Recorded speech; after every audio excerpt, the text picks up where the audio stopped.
En ecomedios.com. Seguinos en Instagram, @ecomedios.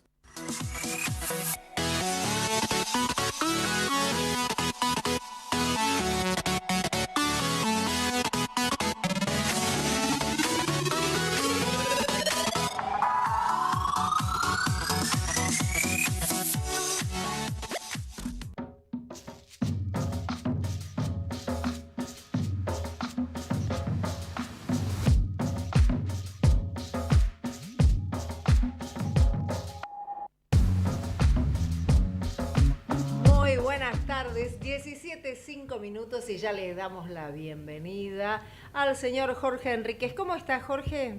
¿Qué tal? ¿Cómo le va, mi querida amiga y colega abogada? Periodista no me animo tanto porque usted tiene Ya casi, títulos. el No. ejercicio. Y locutora menos porque ahí está recibida. Quiero decir que María Juana Matarena es periodista, abogada, mediadora, locutora profesional y además de todo una gran mujer. Gracias. Jorge es mi amigo, se nota. En fin.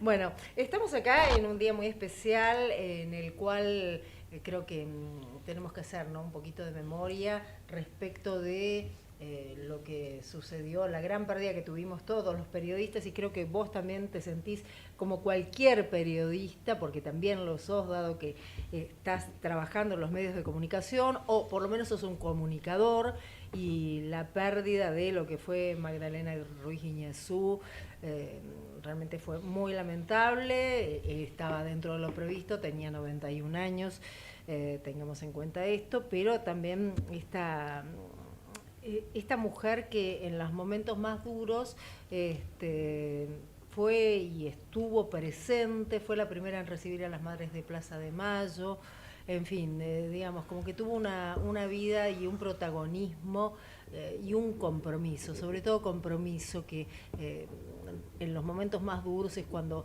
no se ve. Así que creo que es importante que tengamos un poco la palabra de ella, unos segunditos para recordarla con muchísimo y muchísimo afecto.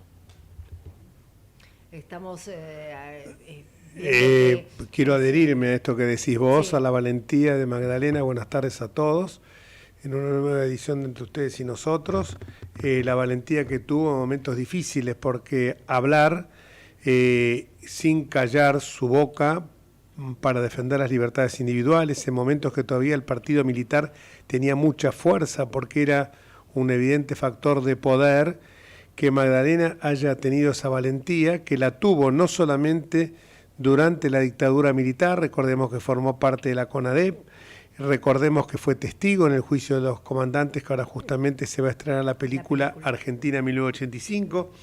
Recordemos también que ya en épocas en que los vientos soplaban exclusivamente para el lado del kirchnerismo, donde había muchos periodistas venales que vendían sus conciencias como las siguen vendiendo ahora, y lo digo públicamente porque lo digo en todos lados, que hay muchos periodistas, algunos de ellos que están enquistados en C5N o en Radio 10, que han vendido su alma al diablo y que después dicen que somos nosotros los propagadores del odio. Yo simplemente relato un hecho objetivo de cómo pensaban antes y cómo piensan ahora. Magdalena Ruiz Guiñazú, a uno de ellos, el señor Víctor Hugo Morales, pseudo periodista, le cantó las 40 cuando le dijo en su momento que si a él le bajaban líneas desde arriba. El pobre Víctor Hugo, que cuando no tiene un contradictor enfrente es muy valiente, cuando tiene un contradictor es muy cobarde, frente a esta mujer tan valiente balbuceaba, no sabía qué decir, decía mostrame el audio, decime esto, y le realmente mostró, pero no lo hizo con un propósito de criticar, sino con un propósito de poner las cosas en su lugar, porque todo el mundo tiene que pensar que cuando uno muda de opinión de una manera tan vertiginosa, sin ninguna causa que lo justifique, evidentemente es porque apela al oportunismo del calor del oficialismo. Y vamos a escuchar la nota, el audio prometido, nuestro homenaje a Magdalena y nuestras condolencias a toda su familia. No solamente fue una iniciativa creo que fue Daddy Brieva, me parece, que ahora hablan de hacer una CONADEP del periodismo. Pero ¿qué es este disparate? Es decir, no, ¿sabés lo que pasa? Yo creo que, pobres, eran tan jóvenes los que lo proponen, eran unos niños, no se dieron cuenta, no entendieron que era una comisión de una importancia tal que era la que justamente iba a producir un informe que iba a llevar al tribunal a los responsables, ¿no es cierto?, de la dictadura. Bueno. Pobrecito, Daddy era tan joven que no entendió nada. Viste que los chicos no comprenden generalmente estas cosas. Tanto como para que los que no son chicos lo recuerden, el informe Nunca Más de la CONADEP, como ustedes saben, ¿no es cierto?, fue la base del tribunal que juzgó a los responsables de la dictadura. Y eso, además, se dio con un informe hecho por argentinos, con jueces argentinos, en territorio argentino. Cuando vos pensás que después de la Segunda Guerra Mundial, por ejemplo, el Tribunal de Nuremberg eran los países vencedores. No era un país, ¿no es cierto? En cambio acá hubo jueces argentinos, testigos argentinos. Por eso, claro, estos niños no pueden acordarse de esto, no saben. Bueno, 17, 11 minutos escuchamos a Magdalena y escuchamos, ¿no?, esa mirada que tenía sobre justamente las barbaridades que comenzaban que ya seguían diciendo desde hace años respecto de limar la libertad, limar las libertades de expresión. Y realmente muy, pero muy doloroso. Por otra parte, ahora hay un tema que también es muy preocupante, que vamos a salir un poco de la Argentina y tiene que ver con lo que está sucediendo en Europa, porque lamentablemente estamos viendo que hubo un nuevo ataque a una de las ciudades más importantes y por otra parte también estamos viendo que desde muchos países están muy preocupados, no solamente porque ha bajado el abastecimiento del gas en un 48% a Europa, esto lo dijo Gazprom, no es que es algo que dicen desde la Unión Europea, sino también esta idea que tiene Putin de llamar a una consulta popular para el 4 de noviembre para consultar a la gente sobre la anexión de los territorios ocupados, y aquí entraría justamente Ucrania. Estamos en comunicación ahora con el ingeniero Ricardo Fernández Núñez, que él se encuentra en estos momentos en Ucrania, vive en Europa y que nos va a poder ampliar un poco esta terrible situación que se está viviendo. ¿Es así? ¿Cómo le va? ¿Cómo le va? ¿Cómo está usted? ¿Bien? Muy bien, Mire, acá estamos con Jorge. Sí, dígame. Bueno, qué suerte que tiene Jorge, que la tiene usted al lado. Ay, qué amor, muchísimas gracias. No, te quiero decir que le iba a decir, hola Ricardo, ¿cómo te va? Te quiero decir que le iba a decir, no es ingeniero, es abogado. Ah, es abogado, bueno. Pero quedaba feo. Pero los abogados en definitiva somos ingenieros de la libertad y de la República. En definitiva somos de armar, el proceso es un armado hacia la justicia, ¿no? O sea que están de moda ahora. A ver, pero yo quiero enganchar esto porque es verdad, aunque los resultados de todo lo que se está programando ya están escritos. Es decir,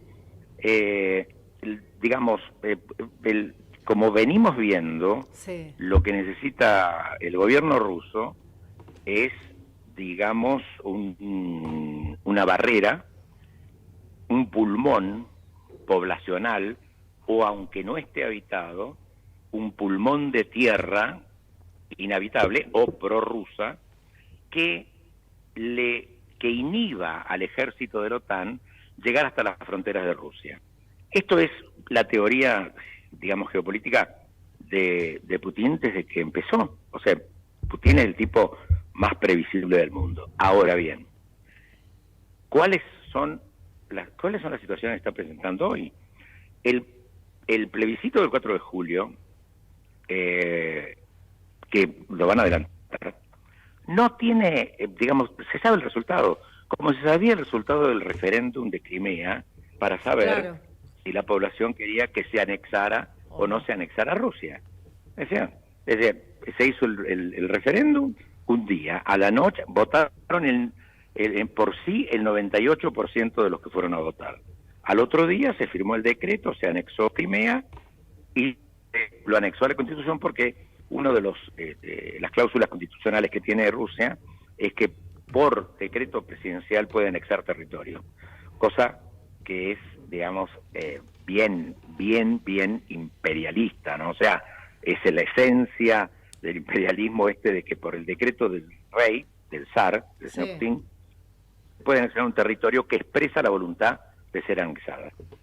Fíjense, tan es así esto, que cuando Lukashenko, el presidente de Bielorrusia, le dijo hace 20 años a Putin, o 15 años a Putin, que iba a llamar un referéndum para que el pueblo votara si quería ser anexada a Rusia, esto es histórico, Putin le dijo que no lo hicieran, que no lo hicieran porque no querían, o sea, no querían que Bielorrusia fuera parte de Rusia, porque lo querían pegado ahí como si fuera una frontera. Bueno, lo cierto es que lo importante a mí me parece que es lo que está sucediendo ahora, que hay dos cosas. Yo vengo de Ucrania, no estoy en Ucrania, hoy estoy en España, son las 10:15 de la noche, estoy en este momento sentado, acabo de llegar por que tenía que estar con ustedes, pero estábamos recorriendo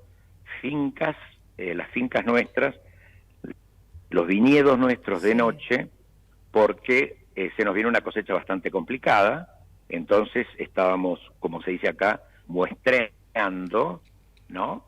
Para sacar muestras de uva de noche.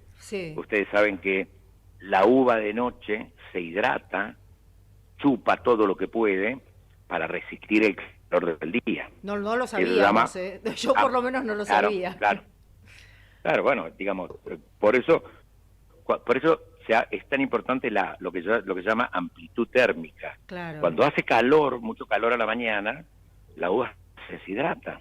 Claro. Entonces llega exhausta a la noche, entonces chupa todo lo que puede y aparece a la mañana vigorosa para que el sol también de nuevo aparezca el calor la deshidrata. Bueno, ahora, pero esto tiene que ver con la sequía de la que tanto se habló, por lo menos en España en su momento. Sí, es terrible. Es grave. Sí, es terrible. Díganme si ustedes me escuchan bien, ¿eh? Estamos perfectos. Perfecto. Perfecto, bueno, muy bien, bien. Doctor. No, a ver, esto tiene que ver mucho con la sequía. Posiblemente nosotros tenemos nuestra bodega en la Ribera del Duero, donde hemos tenido la suerte de que ha venido Jorge Enríquez, ha dejado sus recuerdos, o sea, hay algunas barricas vacías todavía. Mentira. Bueno.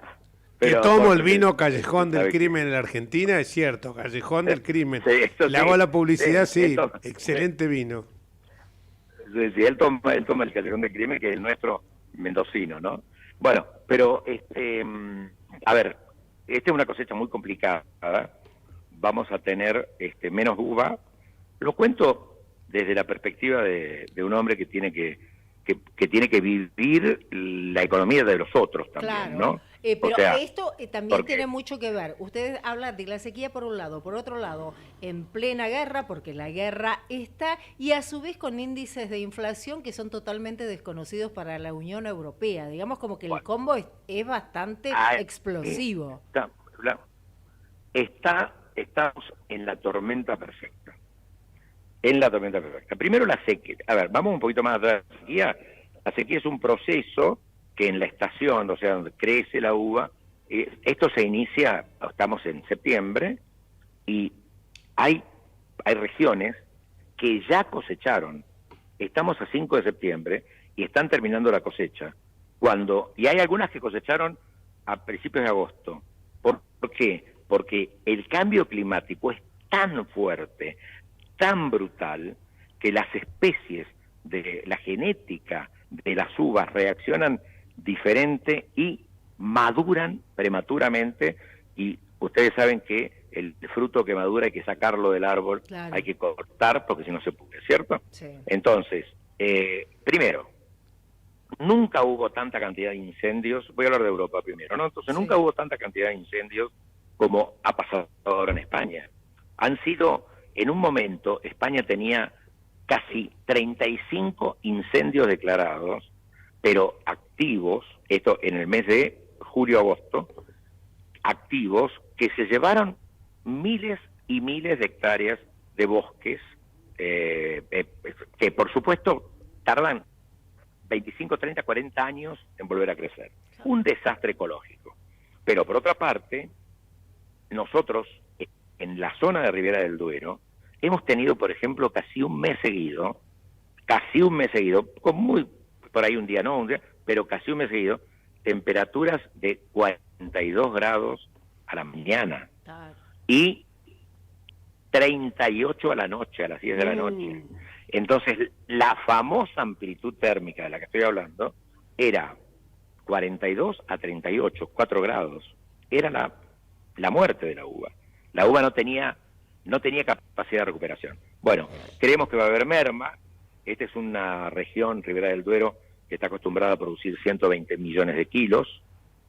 Bueno, yo no voy a dar cifras porque no debo, pero sí ya están las estimaciones extraoficiales de lo que va a pasar. Va a haber merma, va a aumentar la uva, y acá enganchamos con la economía. España está aterrada con el 10% de inflación. ¿Y cuál es la consecuencia del 10% de inflación? Un país que desde el año 1985 hasta el 2022 han entrado 2 generaciones, nunca han visto crecer los precios de nada, siempre todo costaba lo mismo, y ahora de un año para otro, porque ellos anualizan la inflación realmente como se debe, no la cuentan desde enero. Sí.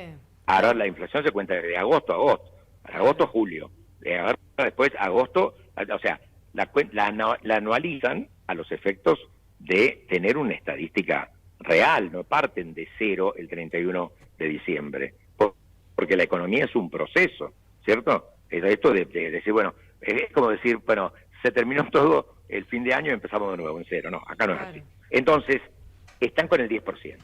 Hoy es el 10%. La gente compra en el supermercado 10% menos, un poquito más del 10%, pero en el supermercado del componente de la canasta general que tiene de alimentos. ¿Qué ocasiona eso? Lo primero, fíjense lo que es, a veces, lo que es mirar con mirada argentina, lo que es vivir y mirar en países de gran estabilidad. Claro. ¿Qué ocasiona eso? Primero, un estrés salarial. La gente ahora dice, bueno, estamos comprando, antes comprábamos una manteca de 75 gramos, no sé, medio kilo, y ahora compramos de 400 gramos. O sea, está reflejado en los precios de los alimentos. Segundo, aparte del estrés, está el otro fenómeno, que es la retracción del consumo. Claro, porque la el gente, dato, por ejemplo. Claro, me imagino, dicen, bueno, se fijan en lo que consumen, eligen segundas marcas, por ejemplo. ¡Puf!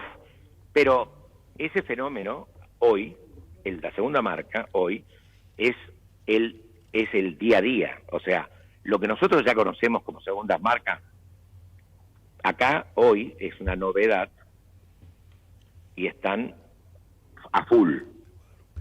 Pero les voy a dar un detalle que es muy significativo para mí. En el primer semestre de este año, las mujeres gastaron en ropa la mitad que el primer semestre del año pasado. Sí. Y eso es un dato cultural de gran magnitud. Claro.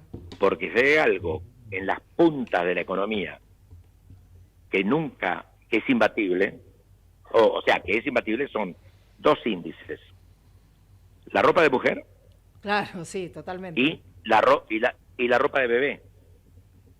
Claro, por supuesto. Doctor, quiero que se quede en línea porque justamente habló de mujeres y creo que una de las mujeres que también nos representan y muy bien dentro del marco de lo que es el periodismo.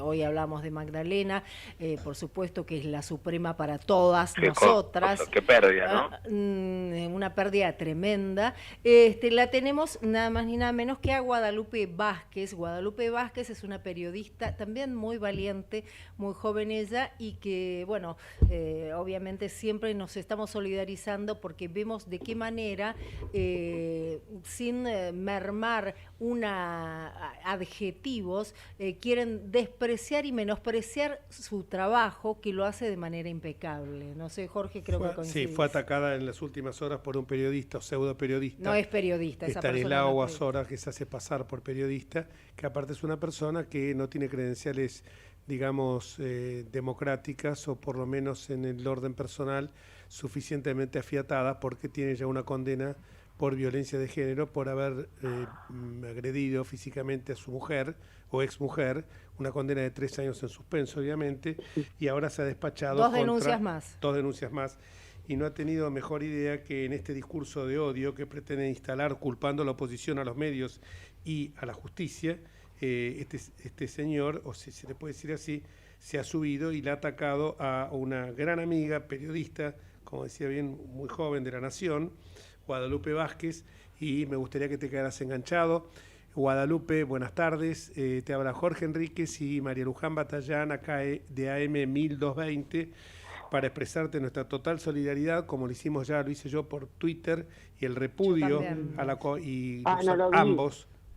Sí. Repudio a la cobarde actitud del periodista Carlos Guasora, que te agredió verbalmente, y la verdad que me gustaría que todo el colectivo feminista o feminazi K hubiera salido a repudiar, pero bueno, claro, evidentemente lo hace una mujer que es independiente de toda, que hace periodismo realmente independiente, obviamente tiene su opinión, pero que fue sacudida como tantos otros. Y vilipendiada, porque aparte a las sí. mujeres siempre inmediatamente nos vinculan con que estamos en sábanas de alguien, o se creen de que no tenemos pensamiento propio, se creen de que nosotros necesitamos, para poder acceder a información, métodos que tal vez utilicen otras personas, pero no justamente quienes trabajamos, y por ser mujeres no quiere decir de que accedemos a mejor información o distinta que no sea por otro método, que no sea el trabajo.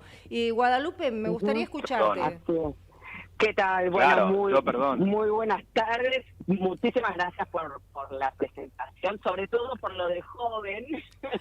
Sos joven. Sos joven, Guadalupe, Somos jóvenes divinas nosotras. Ambas de FOPEA, también hemos militado en FOPEA, sí. No, la verdad les quiero agradecer.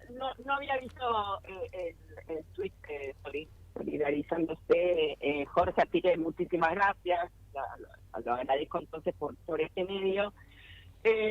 A ver, el ladrón cree que todos son de su condición, creo que es la primera reflexión, y dudan de la honestidad intelectual y profesional de otras personas porque ellos no la tienen. En el caso de este personaje nefasto, que es un, te diría que, bueno, yo le dije en Twitter, un energúmeno a sueldo, y eso es lo malo, ¿no? Porque una persona puede ser bruta por ignorancia, pero cuando sos bruto porque te pagan, creo que eso ya es grave. Y en este caso, este personaje ya viene teniendo, como ustedes contaban, varias causas. Lo hemos padecido los últimos 2 años. Se nos aparecía en Radio Rivadavia. Yo trabajaba con Eduardo Feynman, ya estaba en Rivadavia, en Radio La Red también estuve con Feynman hace 3 años, también aparecía con Babi Checopar, y su única función era aparecer con una cámara prendida, y él ya increpaba violentamente a los insultos como para hacerlos reaccionar, y obviamente después en la edición lo que iban a mostrar era la reacción, y con eso tenían el argumento de que eran periodistas violentos. Por suerte no se prendieron en esta historia, nadie le contestaba, Claro. pero eran realmente agresiones. De hecho, bueno, Babi Copar también le inició acciones legales de decir, sabés que sos, insultarlo, insultos deliberados y explícitos. Y en el caso mío, le molestó que yo contara que había sido denunciado justamente por instigación a la violencia, que es algo que efectivamente ocurrió, si no lo hubiera contado. Él prácticamente como que me acusa de haberlo inventado. Yo le contesté por Twitter para mostrarle justamente los escritos de la denuncia, porque tuvo unos dichos gravísimos, que son estos que se difundieron en todos lados, que tienen que ver con decir que la sangre derramada esta vez no va a ser la de ellos, también hablando en contra de los periodistas como vehículos de ese discurso del odio. Y la verdad es que lo más grave de toda esta situación es que lo haya recibido el presidente Alberto Esa Fernández. es una barbaridad, Rosada. una barbaridad. Exacto. Vos sabés que lo tenemos a Ricardo Fernández Núñez, el doctor Fernández Núñez, que también está en este momento y quería agregar algo respecto de esta cosa que esa persecución que hay respecto de los periodistas que no piensan como quieren, como el gobierno, ¿no? Es increíble. Y me gustaría que lo escuchemos. Decías, Ricardo. Claro. No, decía... Yo olvidé lo de Guadalupe, Sí. no solamente cualquier Aclaremos a Guadalupe que Ricardo Fernández Núñez es un empresario argentino que en estos momentos está entre Ucrania y España. Ajá. O sea, que se enteró allá de este tema, De ¿no? este tema, porque Claro, te qué bárbaro. digo, ¿sabes qué es grave? No Este, sabes el alcance que tuvo. Estos tipos son trogloditas. Y yo creo que lo que hacen, cada vez que un troglodita reconocido te enchufa semejante ofensa, lo que hace es elevar tu calidad. Entonces, yo la verdad que los argentinos estamos llenos de estos tipos. Pero aparte que están totalmente fanatizados, pero no son fanáticos ideológicos, sino que son fanáticos a sueldo. Eso es terrible. Digamos, hemos retrocedido a una época terrible. Yo estoy no solamente solidario. A ver, vamos a ser claros. Acá, yo estoy en este momento en España. Hace 3 días que acabo de volver de Ucrania. En España, después del atentado que hubo los otros días, la mitad de los medios, los que no responden a determinada ideología, la de Podemos, que es Iglesia y toda esta gente, los títulos no eran tentativa de magnicidio o magnicidio. Los títulos eran el señor que le apuntó a la vicepresidenta. Claro, que es otra cosa. Y bueno, Guadalupe, ahora seguimos, Ricardo. Yo quería decirle a Guadalupe que esto se inscribe en una campaña que se inició hace mucho tiempo con la democratización de los medios, con el famoso odio con Miriam Lewin, etcétera, etcétera, y ahora está promoviéndose en la provincia de Buenos Aires con espacios de reflexión, que es adoctrinamiento, ni más ni menos, en las escuelas. En los colegios. De eso te queríamos justamente preguntar a vos, porque ahora nos enteramos también que sabemos que tenés poco tiempo, sabemos que vas al aire. Sí, el gobierno va a hacer una amplia convocatoria que incluirá a la oposición para abordar la intolerancia política. La intolerancia política es algo que ya incluso hay una ley, que es la 23.592, que es la ley antidiscriminación, que ahí está ya plasmado como tipo penal el odio, pero el odio no por pretender enarbolar el pensamiento crítico, sino que el odio, lo dice muy bien la ley, es cuando se trata de un odio hacia un grupo étnico, racial o religioso. No es cualquier odio, no es porque yo piense que el ataque fue fraguado o no fue fraguado, fue montado o no fue montado, o porque hubo un sicario o no hubo un sicario. El odio es otra cosa, es cuando estoy hiriendo fuertemente los sentimientos religiosos, étnicos o raciales de otra persona. Por eso me gustaría que esto vos se lo aclararas bien a la gente, que acá no se trata de un tema de odio. No, por supuesto. Los ataques, te diría, vienen de mucho antes. yo fui una de las primeras víctimas de Cristina Kirchner, que directamente ella llamó a pedir mi cabeza Hace 5.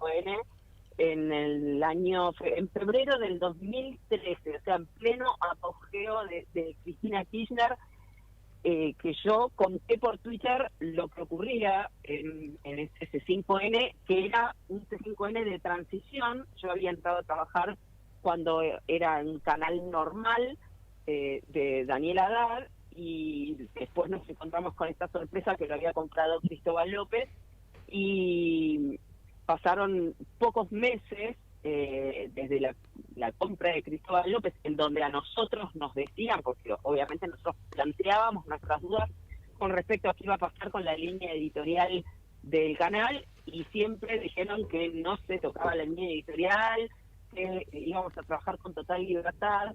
Y bueno, y así pasaron unos 3-4 meses hasta que dieron un vuelco por presión del kirchnerismo y terminaron echándonos en el lapso de una semana, 15 días, a todos los periodistas que digamos que no les iban a servir para ellos fomentar ese discurso de odio que terminaron instalando desde su canal. Porque piensen, yo estaba con Longobardi, con Novarecio, con Tomás Bulat, todos fuimos echados en el término de una semana. El jueves me echan a mí, el viernes lo echan a Rosales, que bueno, después terminó trabajando con Javier Milei, porque él hacía la parte internacional y era muy antichavismo, y eso obviamente no está permitido, ¿no? Claro. Claro. Y el viernes lo echan a él, y el domingo empieza su programa Roberto Navarro, para que tengan una idea de lo que fue. Claro, una cuento, locura, ¿no? Total. Bueno, una pero, locura. Sí. Perdón, termino con esto. Y yo conté lo que ocurría, conté las presiones que nosotros recibíamos. Yo hacía columnas de economía en ese momento, y yo conté que a mí no me dejaban hablar de inflación, y yo decía, bueno, ok, no voy a hablar, o me decían, solo tenés que dar la inflación oficial, que era la del index intervenido, que era una mentira. Claro. Y yo decía, bueno, ok, pero después cuando estaba en vivo decía también la de las consultoras privadas, y bueno, esa seguidilla hizo que a mí me despidieran, y obviamente que inicié un juicio, no solo juicio laboral, sino un juicio por censura, y lo acabo de ganar la semana pasada. Muy bien, ganaste el juicio, muy bien, eso no lo sabía, te felicito. No, todavía no tuve tiempo de darlo a conocer, porque la verdad es que me parece muy importante, no por mi caso, sino porque es un presente muy importante. Es un precedente. Una primicia, Guadalupe, sí. Gracias.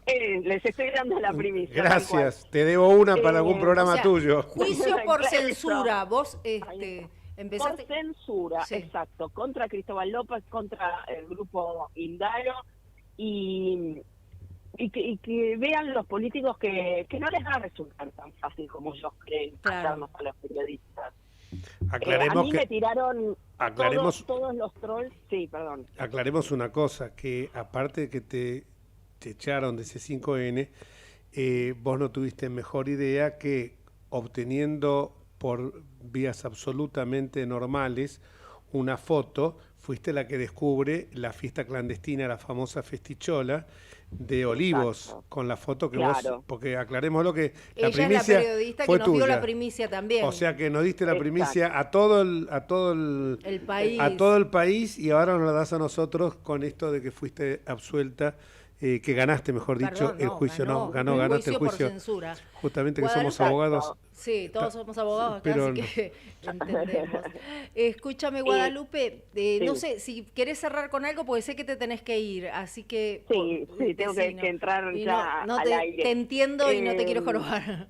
No, a ver, yo soy muy consciente, como pasó cuando di a conocer lo de la fiesta de Olivos, también tuve ataques misóginos en las redes sociales, hasta de parte de pseudo periodistas, como alguien que yo creía que era periodista, por lo menos hasta hace un tiempo, como Fernández Llorente, de la pantalla de C5N. Sí, que también le pasó algo, ese chico tuvo algún problema. Hay que ver de dónde consiguió la foto, con quién sale, dando a entender también que yo la había conseguido por otros medios que no tuvieran que ver con trabajo periodístico como el que oficialmente haces. fue.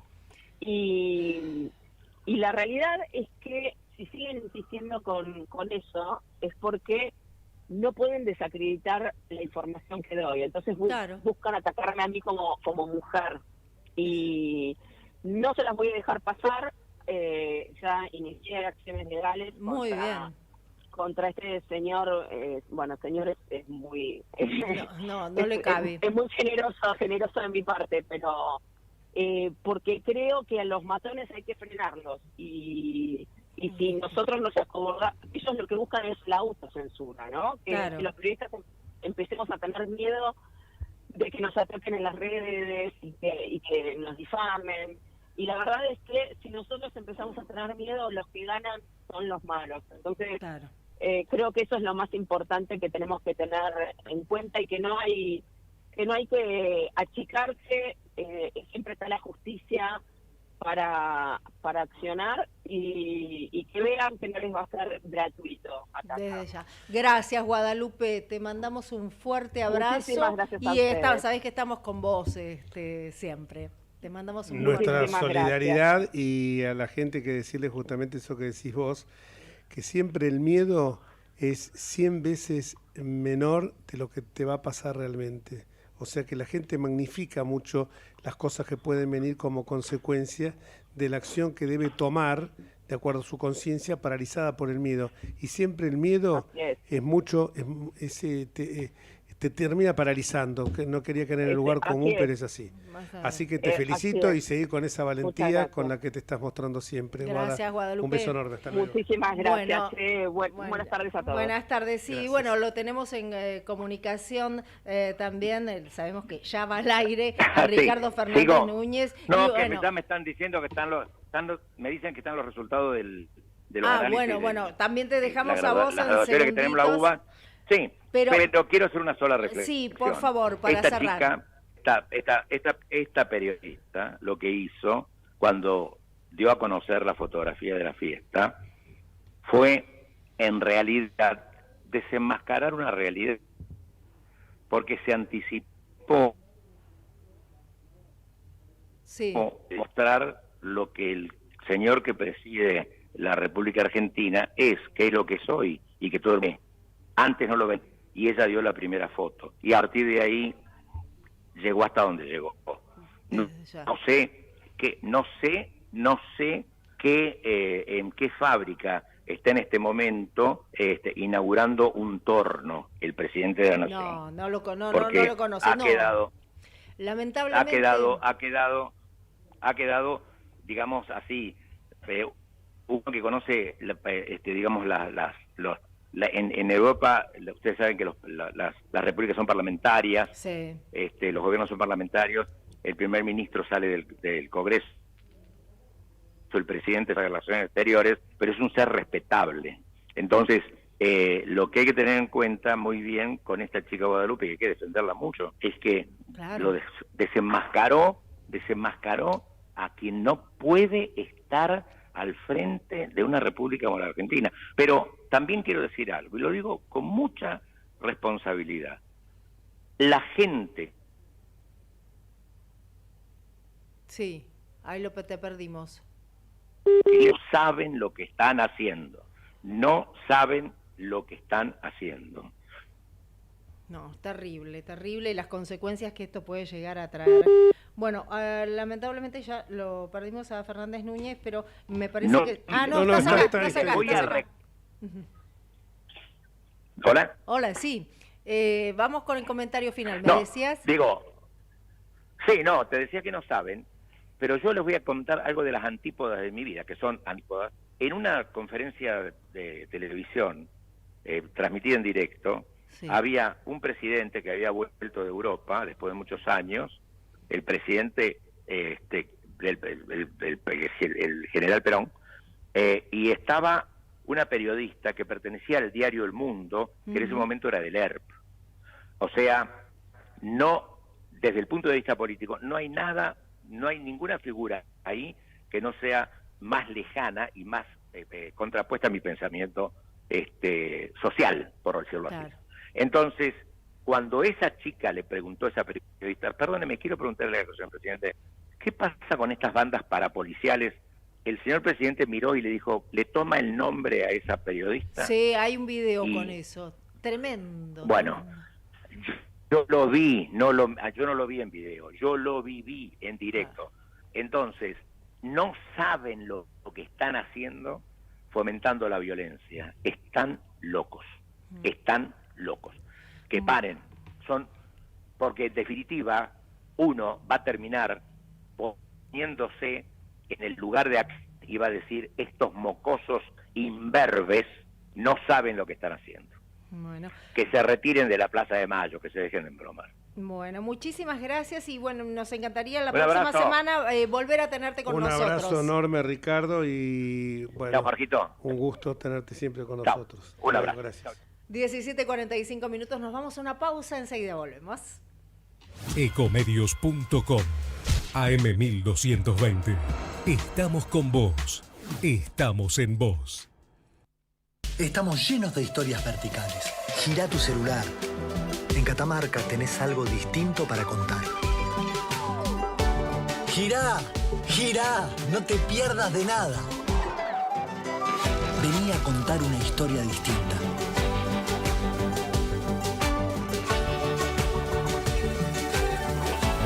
¿Querés descubrir algo distinto? Girá y vení a Catamarca. La Posada Morada dos Ventos te espera en Pipa, la mejor playa del nordeste de Brasil. Única por su bahía con delfines. 12 exclusivos departamentos y 3 piscinas circulares en medio de un jardín tropical. Podés venir con cualquiera de las vacunas aplicadas en Argentina. www.moradadosventos.com. Morada Dos Ventos, Pipa, el primer lugar cuando decidas viajar. Todo lo que hicimos en la costa lo hicimos porque nos escuchamos y trabajamos en equipo. Vos, que querés vivir en un lugar que te encante, y nosotros que lo estamos haciendo. Y así funciona. Juntos hacemos más y disfrutamos más de la costa. Vivamos Vicente López. Arqueólogo, montañista, Doctora en Ciencias Biológicas, basquetbolista. biólogo marino, surfista. Ingeniera, estandapera.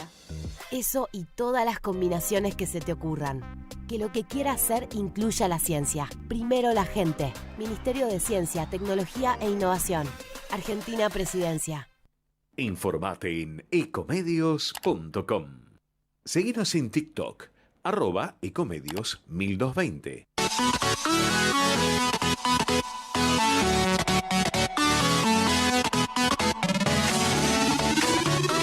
Escribanos en tu ciudad. Nuestro consejo es prevenir problemas. Colegio de Escribanos de la Ciudad de Buenos Aires. Consejo Federal del Notariado Argentino. El Colegio Profesional Inmobiliario auspicia este programa. Colegio Profesional Inmobiliario, cada vez más profesionales. ¿Conocés los planes de salud de Andar, la obra social de los viajantes vendedores? Planes para empleados en relación de dependencia, monotributistas y particulares. Solicita un asesor comercial al 0810-345-0184.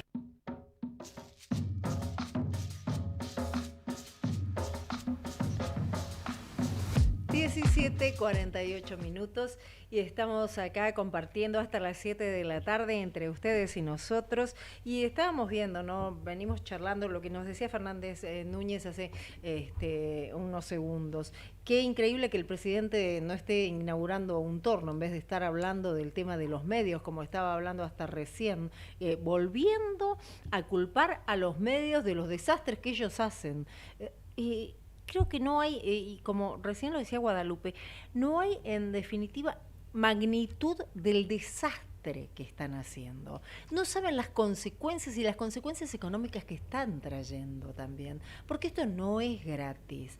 Esto no es gratis porque como en el mundo nosotros como quedamos, ya sea, yo sé de que muchísimos no creen si fue un atentado o no fue un atentado, que eso sería lo de menos. Lo que sí tenemos que creer que hubo, no es lo de menos, sino que tenemos que tener en cuenta lo que vimos. ¿Qué vimos? Una persona que estaba apuntando a la vicepresidenta. Pero más allá de esto, vemos de que este discurso de odio y estos ensayos que se tiran al aire para intentar ver si no se puede hacer una ley de medios contra el odio, y creo que hay alguien que tiene muchísima, pero muchísima experiencia, lamentablemente, respecto de estos temas y que la vio venir, porque lo vio todo esto, y es Elisa Trota Gamos, que es representante de la Asamblea Nacional de Venezuela. Jorge, realmente vos conocés muchísimo el tema también y siempre uno se lamenta, ¿no?, por lo que ha sucedido en Venezuela. Entonces, lamentablemente a esta embajadora que el Frente de Todos decidió retirarle sus credenciales de embajadora venezolana, puede contarnos con lujo de detalles cómo se vivió un periodo previo de estas características en Venezuela. Efectivamente, vengo hace varios años, ya de cuando era diputado y antes también, como secretario de Justicia de la Ciudad de Buenos Aires, trabajando estos temas y participando en las marchas que ha organizado Elisa Trota Gamos, que es la persona de la que estamos hablando, representante de la Asamblea Nacional de Venezuela en la Argentina, y que realmente es una mujer muy valiente, que trata de darnos la enseñanza que nos dan también todos los venezolanos que han venido a trabajar en la Argentina, muchas veces en lugares que no eran los adecuados dada su capacitación.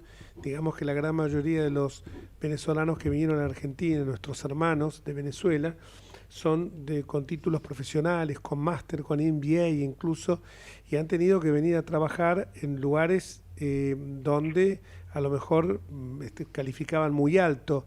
Sí, están sobrecalificados para los puestos que están. Están sobrecalificados, pero también hay que decirlo que ellos tienen algo que muchos argentinos no tienen, que es el amor al trabajo.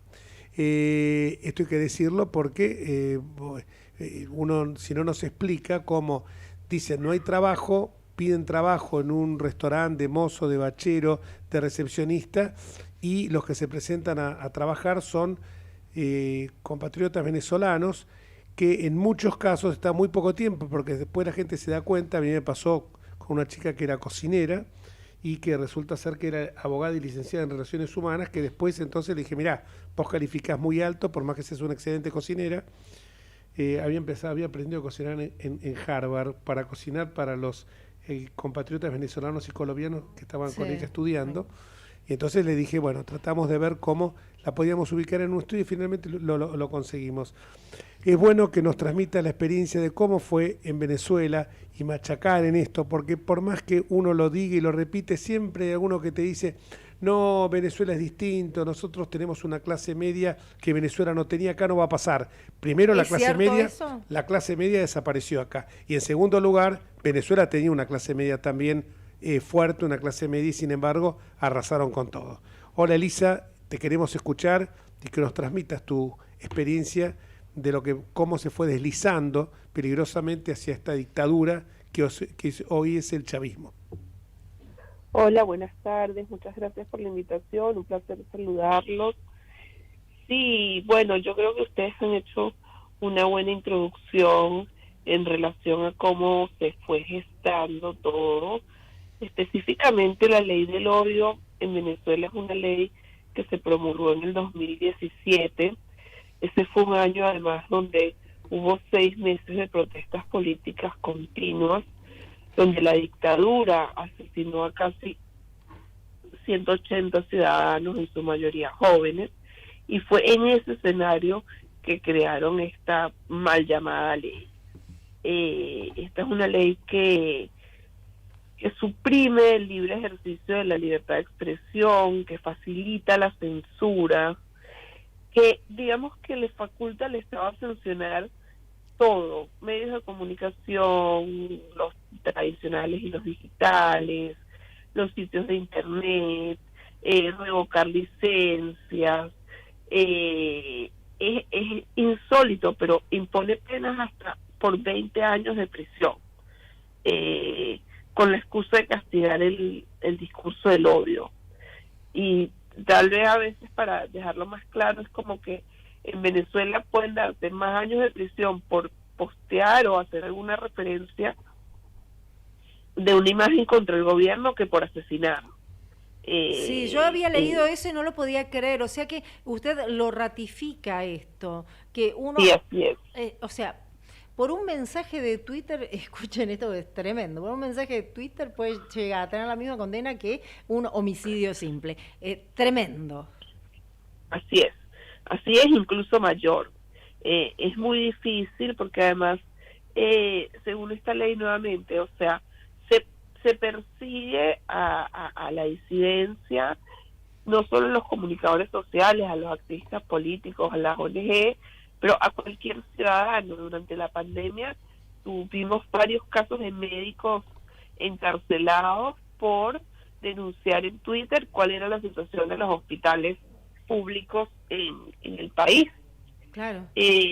Así que es algo muy delicado, muy peligroso, el hecho de que aquí empiecen a hablar de que haya ideas en relación a esto. La verdad es que nos sorprendió esta semana también ver cómo de una radio argentina llamaban a Nicolás Maduro, quien se refería a esta ley prácticamente diciendo que en Argentina tendrían que tener la misma y el éxito que habían tenido en Venezuela. O sea, Además, hay una radio que se llama Nicolás Maduro acá en la Argentina. Te pregunto porque no me estoy enterando por vos. No. Es una radio argentina que llamó a Nicolás Maduro, que entrevistó a Nicolás yo ya dije, Maduro. si hay una que se llame así, ya me da un poquito de miedo. Bueno, tremendo. Elisa, ¿y vos estás viendo de que los pasos pareciera que los estamos siguiendo igual que Venezuela? Para ir cerrando, decime cuál es tu concepto respecto de esto y tu reflexión. Sí, yo creo que por supuesto cada país es distinto, cada país tiene no solo una historia, sino un movimiento distinto. No sé si son los mismos pasos, pero sí hay intenciones que asustan y que son muy similares y que no hay que perder de vista. Todo lo que tiene que ver además con atacar a la justicia son de los primeros pasos que incluso en Venezuela se tomaron en el 2004, específicamente cuando se amplió la Corte Suprema de Justicia de 12 a 20 miembros. Es algo que vemos que acá también hay intenciones de hacer, no se ha podido. Lo que tiene que ver con esto de los discursos del odio, que es algo tan subjetivo, tan utilizado a la conveniencia de quienes deciden ver enemigos e imponer enemigos donde no los hay, porque es básicamente esto, digamos, son los populistas que tratan de crear enemigos internos y externos, que pueden ser políticos, empresarios, activistas, académicos o lugares en específico, y les ponen estos discursos del odio para, justamente fustigarlo. Un poco se vio esta semana también y los días pasados con lo que es la ciudad de Buenos Aires, ¿no? Cómo le han atacado. La pregunta que te hago, porque la verdad que es muy rico siempre hablar contigo, Elisa, la pregunta que te hago es la siguiente, y esto va dirigido más que nada yo como dirigente de la oposición, pero me gustaría tener una breve reflexión, porque siempre uno piensa que el chavismo pudo avanzar porque tuvo algunas fisuras en el frente opositor, y eso es lo que acá tenemos que evitar, por más que, o sea, que no predominen los egos por sobre lo que son los comunes denominadores, que son el respeto al Estado de Derecho, el respeto a las libertades individuales y, por supuesto, el respeto a nuestro plexo normativo de base, que es la Constitución Nacional. Sí, Jorge, por supuesto que esa ha sido tal vez una de las cosas que ha permitido que el chavismo avance. Pero esto pasó más con los años, digamos. El chavismo avanzó inicialmente porque se logró polarizar con el discurso, porque hubo un desgaste de un sistema democrático de muchos años que no se supo apreciar, y por eso yo siempre llamo a cuidar la democracia, más allá de, de las falencias que puedan tener, porque definitivamente es más fácil cuidarla que tener que recuperarla cuando se pierde. Después también una situación económica muy particular, fueron años de una bonanza petrolera extraordinaria, nunca vista en la historia de nuestro país, que de por sí es un país rico pero totalmente empobrecido en este momento, y más allá de la división o no de la oposición que ha existido por momentos, también uno de los factores principales del chavismo, y que lo ha tenido muy claro desde el principio, ha sido perseguir justamente a la oposición, dividirla, generar conflictos internos entre ellos. Y parece de contar, hoy en día la verdad es que los candidatos de la oposición están la mayoría o exiliados o presos o inhabilitados. Y lo mismo sucede con sus familias. Por supuesto que la unidad siempre hay que tenerla en cuenta, y en Venezuela se ha trabajado mucho en ese sentido, pero cuando tienes un monstruo que controla absolutamente todo lo que es el Estado, todos los recursos, las armas, y además está aliado con el narcotráfico y el terrorismo internacional, es bastante complejo. Por eso mi mayor recomendación es esa, ¿no? Es cuidar la democracia más allá de las falencias o de los errores que pueda haber. Bueno, Elisa, desde ya te agradecemos muchísimo que hayas estado con nosotros. Ha sido un placer tenerte. Gracias por estar siempre abriéndonos los ojos, y esperemos que la oposición se escuche y se dé cuenta que ahora tiene que estar más unida que nunca. Gracias. Muchísimas gracias, Elisa. Un beso enorme. Igualmente, buenas tardes. Buenas tardes. Elisa Trota Gamuza es representante de la Asamblea Nacional de Venezuela. 1 minuto en la República Argentina, incendios en Córdoba, gran preocupación, y nos vamos a una pausa. Enseguida volvemos. Desde Buenos Aires, transmite LRI 224, AM 1220, Ecomedios.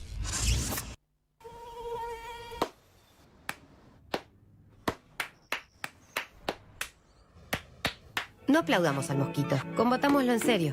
Para combatir el dengue, el zika y el chikungunya, evitemos que los mosquitos piquen y se reproduzcan. Usemos repelentes, coloquemos tules en la cuna de los bebés y demos vuelta a contenedores para que no se acumule el agua. Si tenés fiebre alta, dolor de cabeza y dolor muscular, no te automediques y acudí al médico. Encontrá más información en argentina.gov.ar. Argentina Unida, Ministerio de Salud, Argentina Presidencia.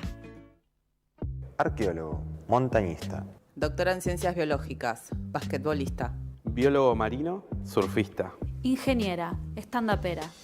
Eso y todas las combinaciones que se te ocurran. Que lo que quieras hacer incluya la ciencia. Primero la gente. Ministerio de Ciencia, Tecnología e Innovación. Argentina Presidencia. Informate en ecomedios.com. Seguinos en Twitter, @ecomedios1220.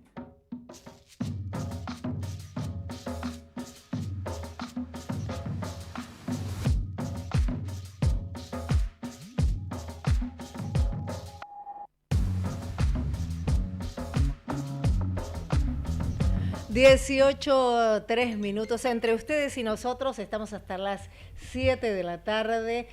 Jorge me estaba justamente contando recién, ¿no?, que hoy es el día del Bicentenario. Ilústrame, porque realmente a mí se me pasó. Hoy es el día del Bicentenario. Nuestro saludo a todos nuestros hermanos brasileños. Hoy es el Bicentenario de la Independencia de la República Federativa del Brasil. El proceso de independencia se inició en 1821, se consolidó en 1823, pero la fecha clave, la fecha realmente que se declara la independencia, se conmemora hoy 7 de septiembre, fue en el año 1822. Nuestro saludo a los hermanos brasileños, y si Dios quiere estaré en un rato en la embajada.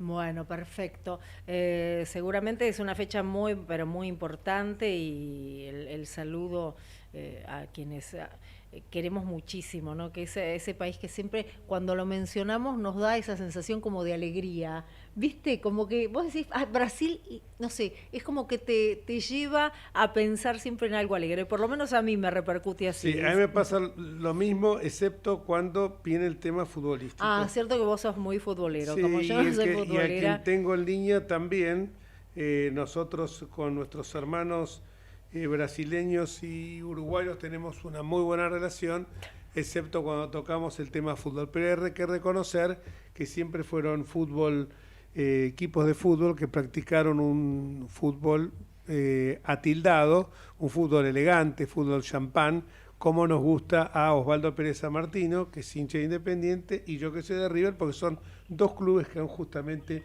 cultivado esa filosofía futbolística.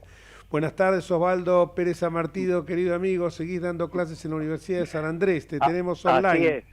Hola Jorge, ¿qué tal? Te cuento, estuvo ya en nuestro programa Guadalupe Vázquez, con quien nos solidarizamos por el ataque que sufrió del periodista, pseudo periodista Ezequiel Guasola, algo así. Guasora, un tipo con el cual yo me crucé varias veces.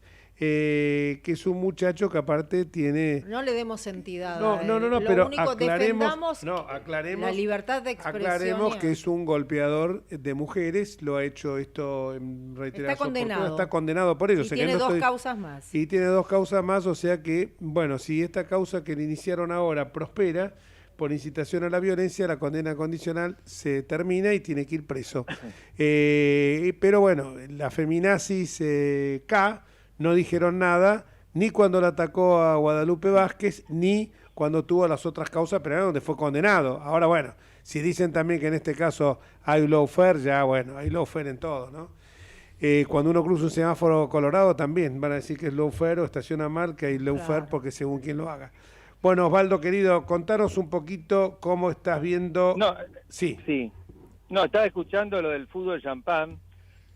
No sé a propósito de qué venía. Que hoy es el bicentenario de la República, de la Independencia de la República Federativa del Brasil, y en consecuencia dijimos que son nuestros hermanos, igual que los uruguayos, pero hablamos de que siempre han practicado un fútbol atildado, un fútbol como nos gusta al paladar de algunos equipos como Huracán, por ejemplo, como el Rojo de Avellaneda, como River.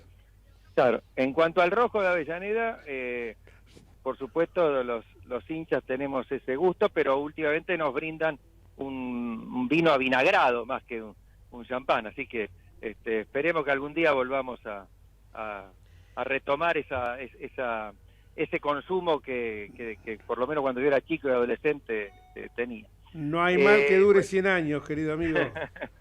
No sé, Jorge, ya habrán tocado muchos temas.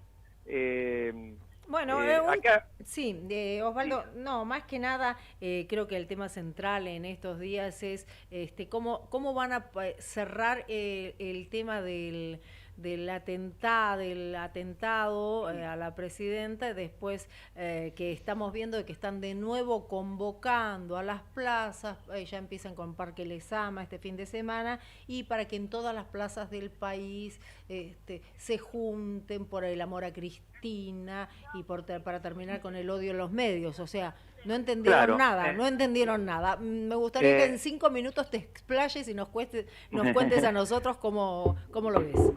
No, yo lo vi de ese mismo jueves a la noche, qué es lo que iba a suceder, cómo iban a tratar de explotarlo. Yo no me voy a pronunciar sobre el atentado, sobre las dudas que hay. Parto de la base de que haya sido así, que sea una persona desequilibrada, como ha pasado tantas veces en los Estados Unidos, puede pasar acá. En eso no me meto, aunque comprendo las dudas, y es interesante cómo gran parte de la sociedad descree de la versión oficial, pero no entro en eso. Ahora, la reacción del gobierno, del kirchnerismo en general, bueno, es típica de ellos, pero en un grado que no deja de sorprendernos. Ya a las 2 horas ellos habían determinado quién había sido el autor del hecho, que era la oposición, la justicia y los periodistas. Y los medios. Sí, que ya está, el caso está cerrado, podemos decir, y por eso ahí ellos exacerban esto del discurso del odio, que en realidad es como llaman a cualquier crítica, ¿no? La crítica, por dura, por severa que sea, hasta expresada en términos que pueden llegar a molestar u ofender, es propia de la libertad del sistema democrático. No se puede tildar a cualquier crítica como discurso de odio. El discurso de odio es un límite a la libertad de expresión en casos muy excepcionales, que tienen que ver, por ejemplo, con expresiones racistas o con una incitación inmediata a la violencia. Fuera de eso, cualquiera puede decir lo que se le da gana, y en todo caso, si hay alguien que ha incitado al odio y que permanentemente lo hace, es el kirchnerismo, ¿no? Recordábamos todos ayer, a propósito del fallecimiento de Magdalena Ruiz Guiñazú, que cumplió un rol tan importante en el periodismo y en el inicio de la democracia al integrar la CONADEP, y que fue ella la que por primera vez permitió que Eve de Bonafini y las Madres de Plaza Mayo pudieran acceder a un micrófono cuando nadie les daba cabida en la época de la última dictadura. Y hace algunos años vimos cómo hicieron en Plaza de Mayo una especie de jurado popular, como lo llaman, y ponían la foto de ella y de otros para que la gente, y los chicos, llevaban a chicos de las escuelas para que los escupieran. Sí, en una de esas fotos que están tan prolíficamente dando vueltas por ahí, aparece justamente incitando a un chico que escupa esos carteles, Leonardo Grosso, un diputado del Frente de Todos, y Victoria Donda. Claro, viste, era otra época, y entonces, pero ahora ha reverdecido eso. Pero claro, ¿y eso qué es? ¿Discurso de amor? ¿Cómo lo tipificamos? Porque, digamos, realmente si el gobierno, digamos, si el Estado Nacional, porque para un ciudadano común es el Estado que está haciendo eso, le pone a esas personas esas imágenes y los incita a que los escupan, bueno, después, si uno se lo encuentra por la calle y le pega un piedrazo, pensará que está haciendo un acto patriótico. Entonces, eso sí es peligrosísimo, ¿no? La crítica al gobierno, que es lo más natural y lo más saludable en una democracia. Así que me parece sumamente peligrosa la reacción del gobierno, pero también ha habido cierta psicosis en muchos sectores de la sociedad, no sé si demasiado ingenuos, demasiado tibios o demasiado estúpidos, que hacían un torneo el viernes por ver quién sacaba la declaración de repudio más potente. Sobreactuación a full, me pareció. Hay una sobreactuación. A mí me tocó en alguna institución en la que integro de tener que opinar, y por suerte la pude corregir, porque yo le saqué todo aquello que se refiriera a un atentado a la democracia, ¿no? Esto no es un atentado, es un hecho policial, que por supuesto debe ser investigado, debe ser sancionado y responsable. Existió, hubo una pistola que apuntó a la vicepresidenta. Eso es un hecho, se vio. Eso es un hecho. Es un hecho. Ahora, no podemos hablar, claro, pero ellos lo quieren llevar al terreno de que esto es violencia política. Que lo cargaron las balas de tinta en el lugar de pólvora. Y que en definitiva la oposición sea la responsable. Fíjate lo que le pasó a Martín Tetaz, por ejemplo. Martín Tetaz, en el momento que esto se trasciende, estaba en el aire, en un programa de TN, y él dijo lo que estoy diciendo yo. Bueno, es un hecho, por supuesto, muy grave, hay que investigarlo, pero no podemos hablar de violencia política, no podemos hablar de que la democracia está en riesgo. Bueno, la Universidad de La Plata, de la que es profesor, han pedido el juicio académico. El Club Gimnasia de Esgrima, del que él es socio, de La Plata, del que él es socio, hay varios socios que se presentaron para que lo echen. Sí, estamos en un ámbito de locura, total. Yo lo escuché hablar a él, y él dijo de ese mismo club es socia la vicepresidenta. Claro. Porque es hincha de Gimnasia de La Plata. Y seguía mismo que importa, ¿no? Claro, que no tiene nada que ver, o sea, lo comparan, como yo me acuerdo que en su momento también en Argentino Junior era socio Suárez Mason, y lo pidieron la expulsión del club de Suárez Mason. Bueno, finalmente lo expulsaron. Bueno, pero Suárez Mason, a ver, en todo caso, es distinta la situación, totalmente. Y delito de lesa humanidad. Y que estaba condenado por eso, ¿no? Estaba condenado, mientras que Martín Tetaz opinó, yo estoy de acuerdo, pero aún si estuviera en desacuerdo con lo que es una opinión. ¿Cómo van a pedir que lo echen de la universidad o que lo echen de un club del que es socio por una opinión? es una locura. Y son estos mismos los que hablan de discursos de odio. Imagínate que a López Murphy no le dejaron dar una clase en la Facultad Claro. de Derecho, una charla de la UBA. Imagínate después de haber puesto ellos o nosotros, que mucha gente lo piensa, es ellos o nosotros, porque Pero ya por parece eso, que lo están digo, llevando a esa situación. Yo lo que digo es esto, Jorge. Ver, el kirchnerismo, y sobre todo el duro, que ya se transforma en una secta, es lógico que tenga este tipo de reacciones. Lo que me extraña, y eso que quiero tratar de llamar la atención, es que personas que no lo son, bueno, tienen cierto temor, son víctimas de cierta extorsión moral por parte de quienes no tienen ninguna moral. Y entonces entran en este torneo de repudios y reflexiones sobreactuados, como bien decían recién, que en definitiva legitiman todavía más la conducta del kirchnerismo. Yo creo que en esto hay que ser bien claros y bien duros. Mira, yo muchas veces tengo críticas con la forma en que él actúa y lo que dice, pero me parece que el otro día Spert en la Cámara de Diputados fue claro en ese sentido. Yo creo que en esto hay que marcarles el límite y no ser culposo, porque no tenemos por qué ser de nada. No, claro. Aparte, yo creo que escuché, si no me acuerdo bien mal, a Carolina Lozada, que decía que estaban llamando a una sesión para esta semana para repudiar de nuevo, cuando ya repudiaron todo, ya se sacaron las fotos, ya está. Repudiar de nuevo el atentado a Cristina. A ver, pero por favor, basta. pero pensemos cuando, a ver, yo el otro día, sabes que no, mira que conozco, creo que muy bien su trayectoria, Jorge lo sabe, ¿verdad? No recordaba ese atentado que había tenido Alfonsín en San Nicolás. Tres tuvo. Pero perdón, pero sobre todo, Jorge, en el San último. Nicolás es muy parecido a este. ¿Y por qué no lo recordaba? Porque no tuvo Alfonsín le restó importancia, consideró que era un gaje del oficio, que los políticos de cierta envergadura pública están expuestos a estas cosas.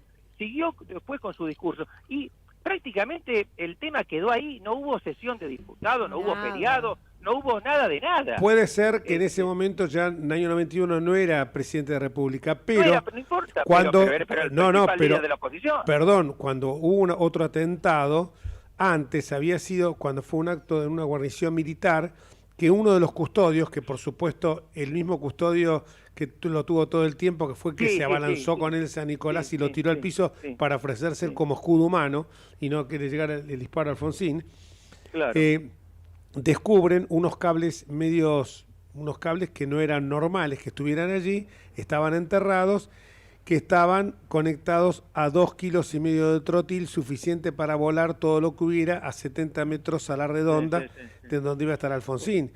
Y sin embargo yo ese episodio no lo recuerdo. Ahora, mirá que no recordemos que nosotros con todo lo que nos interesa y sobre todo vos con tus trayectorias, y sin embargo porque no se le dio esa trascendencia acá. ¿Por qué?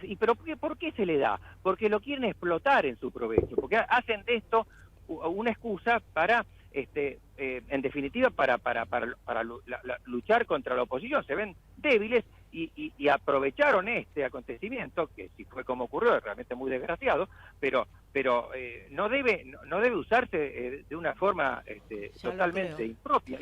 Y lo que viene ahora, permíteme, viene ahora te lo anticipo, y no es porque tenga la bola de cristal, porque me lo dijeron de una muy buena fuente hoy, alguien que está no vinculado, pero cercano al gobierno, viene.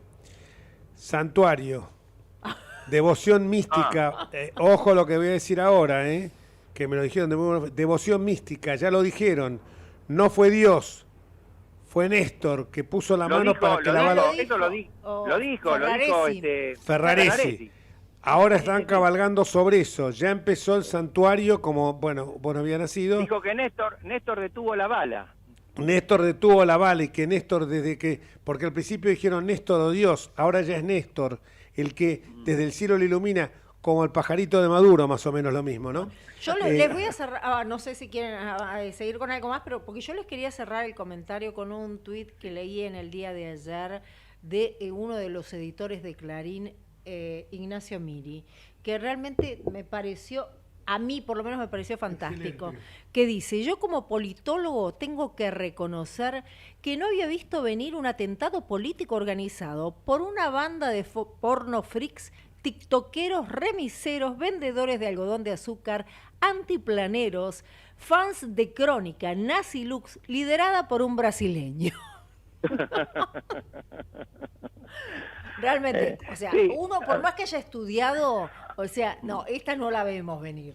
No, y abajo estoy viendo otro de Ignacio Miri que dice, Sí. ¿es anterior ese? Sí, Sí, posterior. Posterior. Che, pero al final no sirvió la creación del observatorio, no, digo, no te lo puedo creer. Bueno, esto ya es una cosa. Lo No, y peor ahora, bueno, es que creo que sí, terminamos Jorge, entrando en el juego de ellos.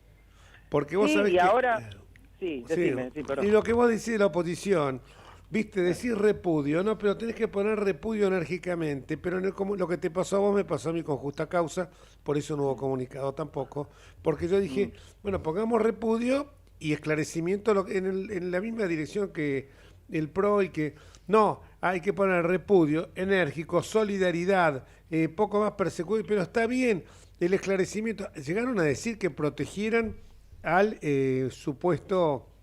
O sea, Bueno, eso es lo que al dijo, que hizo el lo que atentado. lo que llamó Fernández al juez, a la jueza, perdón, para decirle que impropiamente, ¿no? Porque él no tiene por qué interferir, no sé a título de qué le habló la jueza para decirle que protegiera, que es lo que ella debe hacer, por otro lado.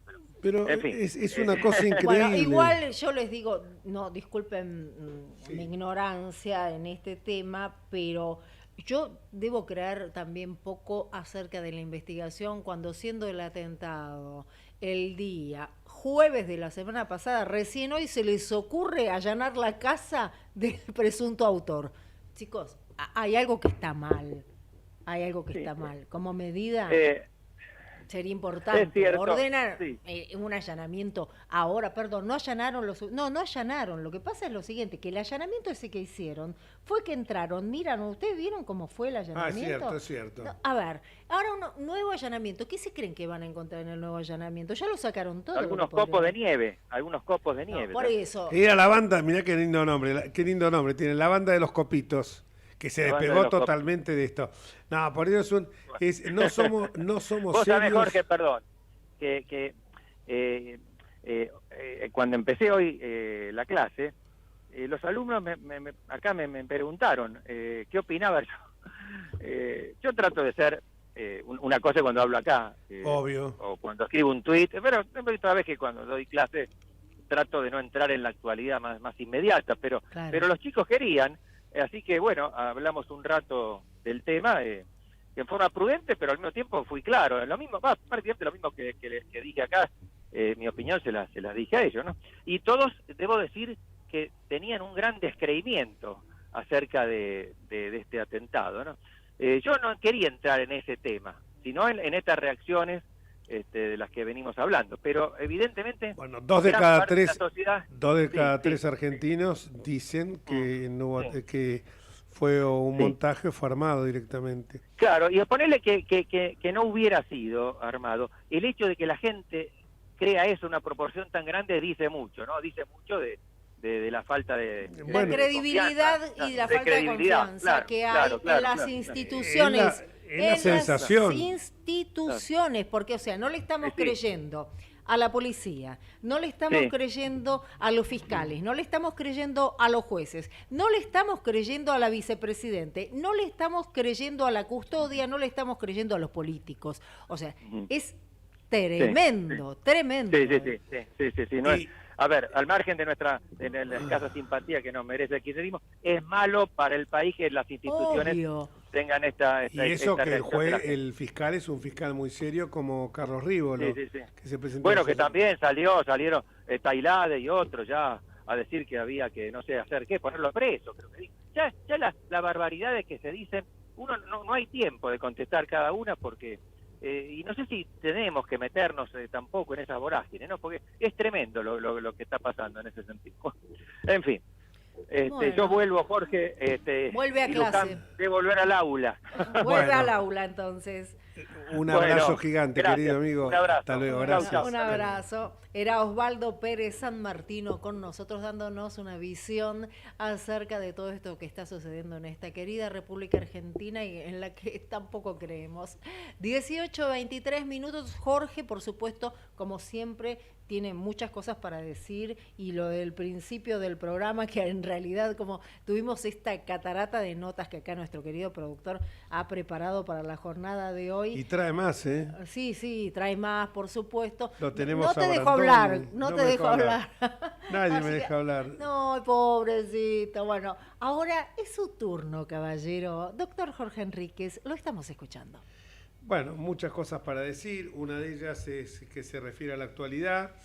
Mientras nosotros estamos hablando acá cómodamente instalados en Despeñaderos, Córdoba, hay ráfagas de viento que superan, casi llegan a los 100 kilómetros por hora. Y esto ha generado incendios.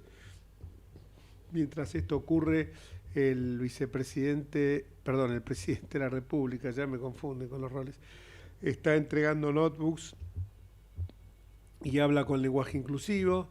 Mientras esto ocurre, se produce el nuevo allanamiento en la casa de Fernando Sabac Montiel. Tiene razón, por más que diga nuevo allanamiento, en realidad es el allanamiento en serio, porque el otro fue simplemente una visita a vuelo de pájaro. Y mientras esto ocurre en el país vecino, en Chile, pasó algo que revela realmente cómo funcionan las instituciones en Chile, ¿no? Porque en Chile, hace unos años atrás, una estudiantina irrumpió, generó todo un movimiento. Ahora está demostrado que, siguiendo el famoso teorema de Baglini, aquella estudiantina que enarboló las banderas de la revuelta, ya fuera por las aseguradoras de fondos de pensión, ya fuera por el tema del aumento que había sufrido con la actualización de las tarifas, tanto el transporte como los servicios de energía. Se produjeron desmanes muy serios, hubo muertos, recordemos lo que fue Valparaíso. Entonces decidieron hacer una constitución nueva para terminar con la constitución de Pinochet. Aclaro que de la constitución de Pinochet había quedado, después de las reformas de Ovidio Lagos y de Ricardo Lagos, y de Michelle Bachelet, había quedado el 25% de la primitiva constitución pinochetista. Bueno, se decidió hacer una nueva constitución, hubo una consulta popular para saber si se hacía o no se hacía. 80% de la gente estuvo de acuerdo con que hubiera una consulta popular a esta constitución. Esta constitución respetó todas las divisiones jurisdiccionales que tiene nuestro país vecino, y es una constitución con una cantidad, si hablamos de toneladas, ahí sí que hubo toneladas de papeles, una constitución que realmente es un catálogo de ilusiones, un catálogo de aspiraciones. Esa constitución contenía, según me contó un estudioso, un profesor que nos visitó, un profesor de la Universidad de Oxford, que la estudió, y dice, por ejemplo, había 20 artículos que estaban referidos a un arroyo minúsculo de Chile, pero que la diputada que respondía a esa jurisdicción no iba a prestar su voto, que era, parece, decisivo, para que, si no se declaraba ese arroyo de interés nacional, estoy hablando en serio, poco más que se lo declarara patrimonio cultural o maravilla natural por la UNESCO. Bueno, llegamos a ese grado de minuciosidad en una constitución y ese grado de locura, porque una constitución tiene que dar, como decía Alberdi, el esqueleto, la arquitectura, las bases, los cimientos, para que después las leyes y la jurisprudencia vayan llenando su contenido. Bien, hubo otros artículos que hablaban de un Estado plurinacional, con lo cual ese Estado plurinacional generaba de que hubiera una serie de nacionalidades, lo cual llegaba a una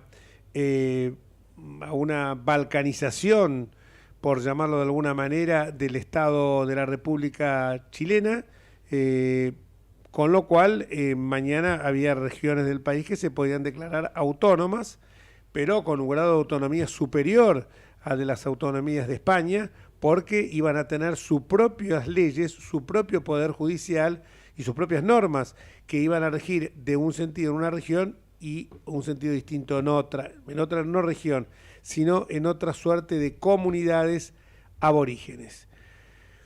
Claro, cuando llegan al gobierno se dan cuenta que había de estas cosas, siguiendo el teorema de Baglini, cuando uno está más lejos del poder, más irresponsable se vuelve, y cuando accede al poder empieza a darse cuenta que tiene que actuar en una forma absolutamente mesurada. Entonces, ¿qué fue el que hicieron? Bueno, primera revuelta mapuche, la señora, que no era una como Sabrina Frederick, como la Gómez Alcorta, que no, o los pueblos originarios, o la que estaba a cargo del Instituto Nacional Indigenista, sino que era una persona sensata. Cuando vio que se produjeron las primeras revueltas, cuando vio que estaban incendiando los mapuches, o mejor dicho, los pseudo mapuches, lugares importantes, zonas muy regiones de Chile, mandaron a reprimir, que es lo que corresponde. O sea, volver represión no es matar, es volver las cosas a su estado anterior cuando se produce un ataque a las instituciones, una conducta antijurídica. Claro, empezaron a ver que esa constitución, sometida ahora a un plebiscito, iba a entrar a flaquear. Así pasó. 2 de cada 3 chilenos le dijeron que no a esa constitución. Votaron casi el 95% de los chilenos, siendo el voto absolutamente optativo. ¿Qué hizo Boric? Boric no estaba ya tan de acuerdo con esa constitución. Pero ¿qué fue lo que hizo? Lo que hizo un mandatario. Dijo, esta no fue aprobada, listo, no empezó con las historias de que hubo lawfare, que hubo fraude, que hubo balas de tinta o cosas por el estilo, sino que dijo, bueno, convoco a toda la fuerza de la oposición y vamos a llamar a una nueva constituyente para hacer una constitución que sea aprobada, sea plebiscitada y aprobada por el pueblo chileno. Eso es lo que hace un gobernante, eso es lo que no hizo Alberto Fernández la noche del atentado. En lugar de llamar a la oposición, fue enseguida, ya está, ya te sentencio, aprovecho esto para darte con un caño. Porque, bueno, todavía se sigue festejando, lo estamos viendo en televisión, el Día de las y los Montoneros, dice acá, no nos han vencido, hoy 7 de septiembre es el Día de las y los Montoneros, y lo llaman la segunda independencia. Este es el atraso mental, porque es mental esto, no es solamente gráfico lo que estamos viendo, que tenemos en la Argentina. En lugar de haber llamado en aquel momento Fernández, no, sigue anclado todavía en el pasado, porque como decimos siempre, el pasado es cómodo, el pasado es inmodificable. Con el pasado no tenés que pensar, con el futuro sí. Y vamos a una pausa. Vamos la radio.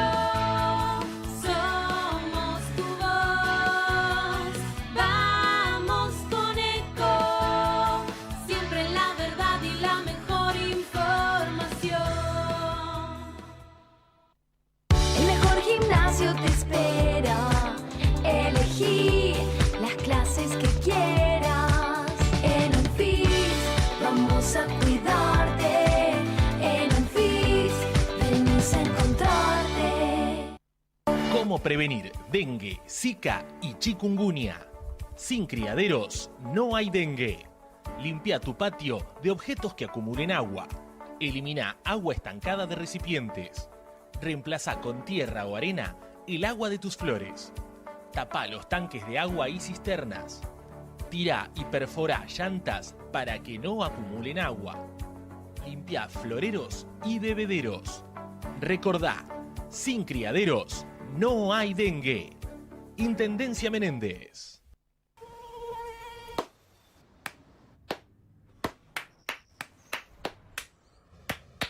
No aplaudamos al mosquito, combatámoslo en serio. Para combatir el dengue, el zika y el chikungunya, evitemos que los mosquitos piquen y se reproduzcan. Usemos repelentes, coloquemos tules en la cuna de los bebés y demos vuelta a contenedores para que no se acumule el agua. Si tenés fiebre alta, dolor de cabeza y dolor muscular, no te automediques y acudí al médico. Encontrá más información en argentina.gov.ar. Argentina Unida, Ministerio de Salud, Argentina Presidencia. Informate en ecomedios.com. Seguinos en Facebook, Ecomedios Live.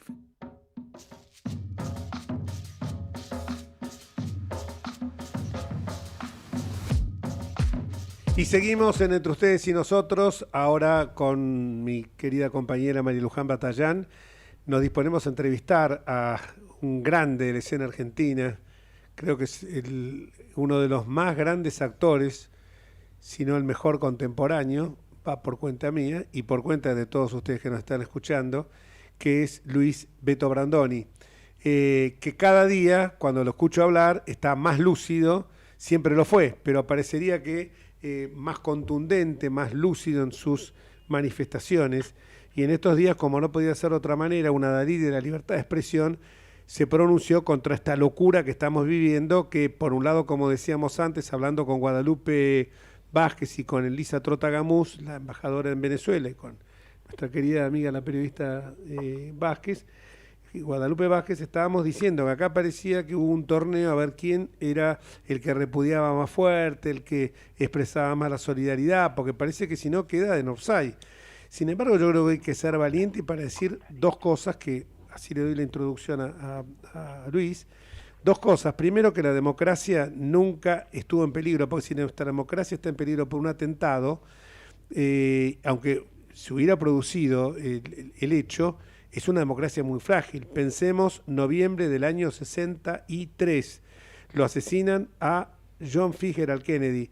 A los minutos, cuando decretaron su deceso, estaba jurando en la elección presidencial Lyndon B. Johnson. La democracia, más allá del dolor que hubiera producido, que produce cualquier muerte, como hubiera sido en este caso de todos los argentinos el repudio, la democracia no estuvo en peligro. Y recordemos, la democracia sí pudo haber estado en peligro con la Tablada, con Montecaseros, con Semana Santa, con Villa Martelli, con el ataque que sufrió el Regimiento 1, pero claro, en los primeros, y por supuesto también con la AMI y la Embajada de Israel, pero me refiero a los primeros, cuando fue Semana Santa, porque ahí había que ser corajudo para ir y decirle a los militares que depusieran sus armas en Campo de Mayo, porque el partido militar todavía tenía potencia. Sin embargo, hubo un presidente que sufrió 3 atentados, 2 de ellos siendo presidente, y no llamó a pedir un feriado, no llamó a hacer ni a decir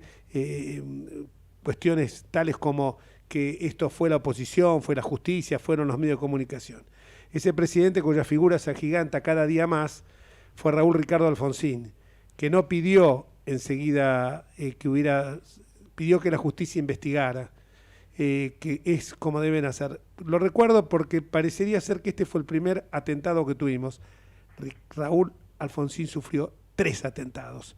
Uno muy semejante a este, pero no nos olvidemos el otro, 2,5 kilos de trotil, que si no lo descubre la custodia, en el año 87 creo que fue, hubiera terminado con su vida.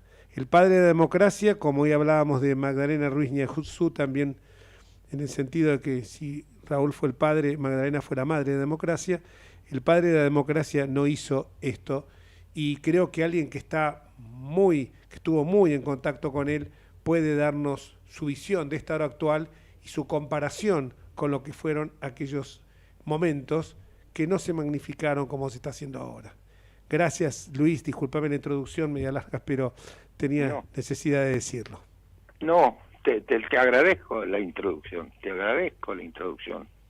porque además, curiosamente, hoy recibí de un amigo un mensaje, un video, donde está el doctor Alfonsín delante de un micrófono, seguramente en un palco, en un lugar donde iba a dar un discurso, y lo escuché, lo vi escuchando que mucha gente que había, que no la veíamos, la escuchábamos, que estaba cantando la marcha peronista, y él lo estuvo escuchando, y terminó y dijo: muy bien, han cantado la marcha de ustedes, como todos, acá hay gente que piensa de otra manera, hay radicales, hay otra gente, cada uno cantando su canto, lo que lo representa, pero de todos modos agradeció a la provincia de La Rioja. En el discurso dijo: le agradezco a la provincia de La Rioja, estamos acá en el palco gente que pensamos de manera distinta, y ustedes también se manifestaron con sus cantos y nosotros con los nuestros, pero hay algo que está por encima de todo, y es la bandera argentina y un solo canto, que es el himno nacional, y hubo una ovación. Esa también era la manera que tenía este señor de reaccionar frente a algo que podía haber parecido un agravio o una burla, cantarle la marcha peronista a Raúl Alfonsín. Para él no era así, él estaba por encima de esas cosas. Y no era tibio cuando tenía que decir algo y actuar con firmeza. No era tibio. Y así no, lo hizo nada. en la rural, y lo hizo cuando con así todo lo respeto. hizo en la rural. Yo pude ver después de mucho tiempo, pude escuchar el discurso entero, porque lo que se difundió fue una parte del discurso donde él dice no es democrático lo que están haciendo, pero yo escuché todo el discurso. Él dio vuelta el acto. Por eso, después de él, y rompiendo el protocolo de más de 100 años de la rural, habló después de él el presidente de la rural, porque le había dado vuelta al acto. Y él fue a la rural. Todos sabíamos que lo iban a silbar. Y él fue. Y te cuento la anécdota. En cambio, otros presidentes no fueron nunca a la rural. Y te cuento la anécdota que sigue a eso, que la sé de boca de Alfonsín y del Churrón. Cuando se sentó, le tocó la pierna al Churrón y le dijo: bien, me gusta, porque sos un gallego calentón como yo. Mañana o lunes te espero en la Casa Rosada, que algo vamos a acordar. Y efectivamente, y dicho por el Churrón, dice: se me cayeron las medias, porque que el presidente de la República te dijera eso, me dice, vos es que se me cayeron las medias, porque yo dije, uy, cómo metí, porque le pedí disculpas. Y dice, cómo metí la pata, hiciste muy bien, porque estamos en democracia, hoy lo puedes decir, antes no. Y al día, claro. Y si vos es que el lunes, sin darnos lo que nosotros pedíamos, por lo menos acercamos posiciones, que eso es la democracia, eso es lo que perdimos, lamentablemente, y por eso a mí me duele tanto esto.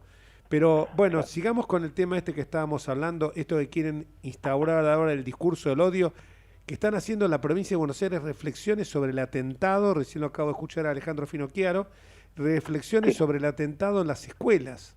Un horror. ¿Cómo?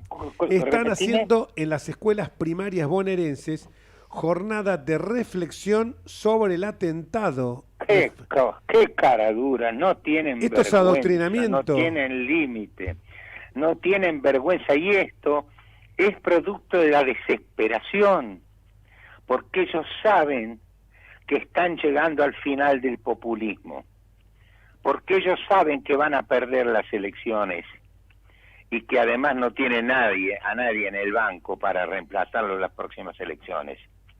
Entonces están desesperados y hacen las cosas que no debieran hacer, no tienen vergüenza. Es lo mismo que hicieron con el pibe, ese pobre muchacho Maldonado que murió ahogado, pobrecito, que lo enseñaban en las escuelas. Esto es el populismo y la demagogia descarnada, la más descarada de todas. Ahora, pero no van a encontrar eco en la sociedad, esto estemos seguros. Esperemos que sí, pero por otra parte, María Luján Batallán te saluda, ¿cómo estás? Me llama la atención también de que el peronismo haya quedado totalmente cautivo de todo esto, porque vos fíjate que la Liga... No, ¿por qué? Porque la Liga de Gobernadores Peronistas respaldó a Cristina e insistió con los cambios en la Corte, y siguen en la misma línea, digamos. Pero no lo van a lograr, pero lo que cambió es que no lo van a lograr. No lo van a lograr porque ya no lo logran. Y van a perder, porque además de perder las elecciones del año que viene, van a perder después de más de 70 años la primera minoría en senadores que la tuvieron desde entonces hasta hoy. Entonces no van a poder esto que pretenden, de una corte de 25 miembros, a ver si pueden tener mayoría, y una corte automática como la que tuvo Menem, no lo van a poder hacer, porque porque las cosas, los números han cambiado y la relación de fuerza se modificó. Me parece que no va a poder ser. Que tengan ganas, sí, eso. Y si no, que se presente a elecciones la señora vicepresidenta, que se presente como candidata a presidenta. Claro, lo que pasa es que lo que dice Luján puede ser cierto en cuanto todos sean, porque varios peronistas me dijeron esto vino bárbaro porque galvanizó todo el peronismo. Pero el peronismo como no tiene en el fondo, ni en el fondo ni en la superficie una ideología, como podemos tener los que militamos en el bando, por así llamarlo, republicano, democrático, radicalismo, pro, bueno, como no tienen esa doctrina, entonces ellos, ¿cuál es su doctrina? El poder y la caja. Vocación entonces, de poder, que claro, bien nos faltaría a quienes no somos peronistas, ¿no? Tener más vocación tal vez de poder en algún aspecto. Puede ser que nos faltó. El tema es que Perón no les enseñó a perder. Entonces, si no tienen el poder, no tienen existencia real. Es cierto. Es esto nada más. Es cierto. Es eso. Por eso hicieron lo que hicieron. Por eso la sociedad lo homenajeó al doctor Alfonsín cuando murió. Y con cierto sentido de culpa, porque no tuvieron piedad con Alfonsín, ni tuvieron piedad la oligarquía sindical, que le hizo 13 paros generales, ni tampoco la sociedad, porque en los paros generales que hacía la CGT, que hacía Ubaldini, cerraban los negocios privados también, y algunas pymes también cerraban. Como estábamos en democracia, cada uno hacía lo que quería, y no hicieron más que lastimar al gobierno democrático. Pero hoy, claro, hoy el doctor Alfonsín tiene la estatura casi de un prócer, ¿no? Pero que tengamos que esperar para reivindicar a Arturo Ilia, Arturo Ilia. Tengamos que esperar. Bueno, yo lo he hecho. Pero, y tengo también mis reclamos con el partido. Yo hice Ilia. Frondizi, por más que... Y no vino nadie, el partido no movió un dedo para... Frondizi. Y te voy a decir algo, hoy están hablando del discurso del odio, y ya lo escuché en varios medios, con el tema también de Fernando de la Rúa, con todos los errores que pudo haber tenido en un demócrata cabal, que hoy lo han reivindicado a Fernando de la Rúa, porque con todos los errores que pudo haber tenido su gestión, era un demócrata cabal, era un tipo honesto, y la ley 23.592, que es la ley antidiscriminación, que hoy lo dijo el presidente... Es de la Rúa. Es de la Rúa, y en esa ley, en el artículo 2, porque hoy lo escuché a Noblovich, el presidente de la DAIA, que dijo no hace falta ninguna ley de odio. Si ocurre que hay persecuciones u odio por raza, religión o nacionalidad, o con el objeto de atacar a un grupo nacional, étnico, racial o religioso, hay una sanción en el Código Penal a partir de la ley 23.592. O sea que esto que quieren hacer es lisa y llanamente amordazarnos. Por eso el nodio, por eso lo que decía el señor Vélez, zapatitos blancos, que siempre se acollaró con ellos en el gobierno, porque recordemos que en el anterior kirchnerismo también formó parte del Ministerio de Justicia, y por eso cuando vienen con estas historias, a mí la verdad me revuelve el estómago, te lo digo sinceramente, porque te ponen siempre la pelota que el culpable sos vos, y algunos lo compran. Sí, bueno, pero no, lo más importante, Enrique, es que la gente no les da más pelota. La gente no quiere saber nada. La gente ha reaccionado magníficamente ante esto. La gente no se cree, el atentado no lo cree nadie. No sé si ha habido, yo no tengo acceso a las encuestas, pero ya van a aparecer en unos días más. No, ya están. No. 2 de cada 3 argentinos no lo creen. 68% de argentinos no creen que haya sido un atentado. Pero por supuesto. O sea que 2 de cada 3, y acá no pueden decir que es ABC1, Entonces, esto significa que no van a tener apoyo. Por eso la CGT no hace el paro. ¿Por qué te crees que no hace el paro? ¿Seguro? Porque no le dan pelota. Como no le dieron pelota durante el gobierno de Cambiemos. Exactamente. Tampoco hicieron muchos paros, no hicieron todo lo que querían, porque la gente no quiere. La sociedad cambió. Esos banderazos que maltrataron tanto ellos fueron ejemplares. No hubo un solo hecho de violencia en 5 banderazos que se hicieron entre el 21 y entre el 20 y el 21. No hubo un solo acto, no hubo ni un enfrentamiento con peronistas, con nadie, con la izquierda, con nadie, no pasó nada de eso. Parece que te estuviera escuchando Naidenov, porque está diciendo, veo un grafo acá en la pantalla de televisión, donde dice, el gobierno se aleja cada vez más de la gente. Parece que te hubiera escuchado, Claro, ¿no?